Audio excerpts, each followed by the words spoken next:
Hallelujah, praise the Lord. प्रभु यीशु मसीह में मेरे सब बहन भाइयों को जय मसीह की। आप सबका स्वागत है जीवित परमेश्वर की जीवित हजूरी में। आज हम परमेश्वर के पवित्र वचन को मेरी भविष्यवाणियों की पुस्तक में से पढ़ेंगे। ये वचन परमेश्वर के दास प्रेरित अंको यूसुफ नरूला जी के द्वारा लिखे गए हैं और हमारा ये विश्वास है कि इन पवित्र वचनों को सुनना आपके जीवन में एक बड़ी आशीष को, एक बड़े छुटकारे को पैदा करेगा। आज का सामर्थ्य वचन, जीवित चर्च का दर्शन। जैसा कि परमेश्वर के पवित्र वचन भजन संहिता 31 उसके 20 वचन में लिखा है, तू उन्हें दर्शन देने के गुप्त स्थान में मनुष्यों की बुरी गोष्ठी से गुप्त रखेगा। तू उनको अपने मंडप में झगड़े रगड़े से छिपा रखेगा। मेरे प्रियो, यीशु मसीह के पास छुटकारा उपस्थित था, लेकिन 3 चेले पतरस, याकूब और यूहन्ना उसे पूरी तरह से लागू करते थे और बाकी के 9 चेले पूरी तरह से लागू नहीं कर पाते थे जो प्रभु यीशु मसीह कर पा रहे थे। कारण प्रभु यीशु मसीह नहीं थे, कारण ये था कि आप यीशु मसीह की बातों को कितना गंभीर रीति से और कितना जल्दी अपने जीवन में पूरी तरह से लागू कर पाते हैं।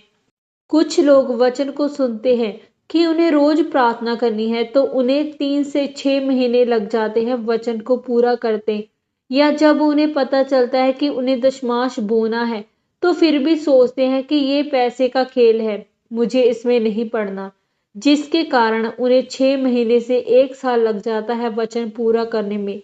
लेकिन कई लोग ऐसे हैं जो वचन को सुनते और समझते हैं और जान लेते हैं कि ये सारा कुछ परमेश्वर की ओर से है। परमेश्वर ने बाइबल की इस संरचना बना दिया कि जो चीजें आपको चाहिए बाइबल में उस वचन को लो, उसे पूरा करो और फिर वह चीजें आपके जीवन में पूरी होनी शुरू हो जाएगी।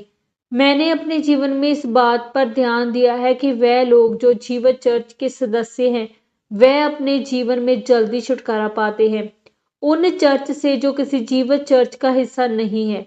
बाइबल कहती है कि परमेश्वर ने कहा कि मैं अपने नाम के निमित्त तुझे छुड़ाऊंगा, यानी अब आप जीवित चर्च का हिस्सा बनते हैं, सिर्फ चर्च के सदस्य नहीं हैं, आप उस चर्च के सुसमाचारक प्रचारक हैं।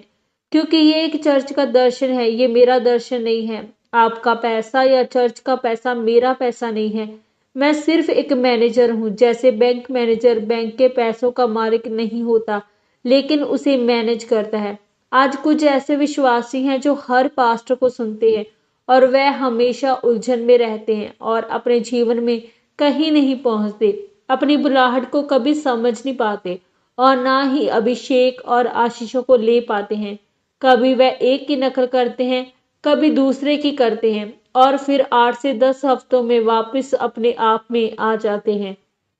जिस तरह पिता एक है, परमेश्वर एक है, अगुवा एक है और चर्च भी एक है।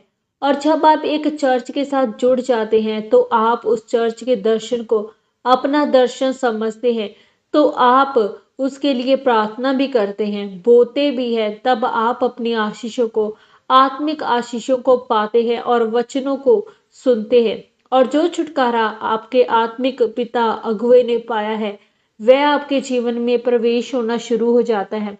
इसीलिए परमेश्वर ने कहा कि मैं अपने नाम के निमित्त तुझे छुड़ाऊंगा, यानी अगर मैं तुम्हें छुड़ाऊंगा तो तू मेरे राज्य के लिए काम करेगा, इसलिए नहीं कि तू चर्च का सदस्य है।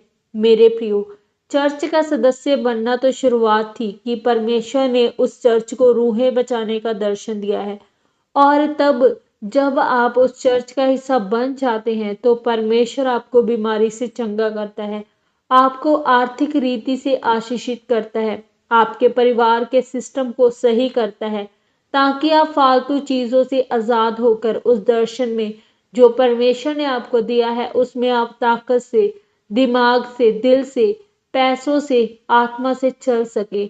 और जो बाकी छुटकारा आपका परमेश्वर ने करना है आप उस छुटकारे को भी हासिल कर सके। आज आपका मकसद चर्च के साथ जुड़ने का होना चाहिए। आमीन। प्रार्थना। तो आइए अब हम मिलकर इस सामर्थी प्रार्थना को करें।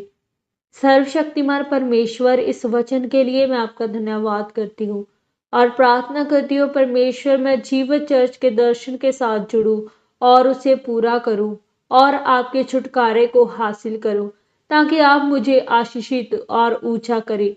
प्रभु यीशु मसीह के सामर्थी नाम में हम मांगते हैं। आमीन, आमीन और आमीन। आज के सामर्थ्य और पवित्र वचन के पढ़े और सुने जाने के द्वारा परमेश्वर आप सबको बहुतायत से आशीषित करे। सबको जय मसीह की।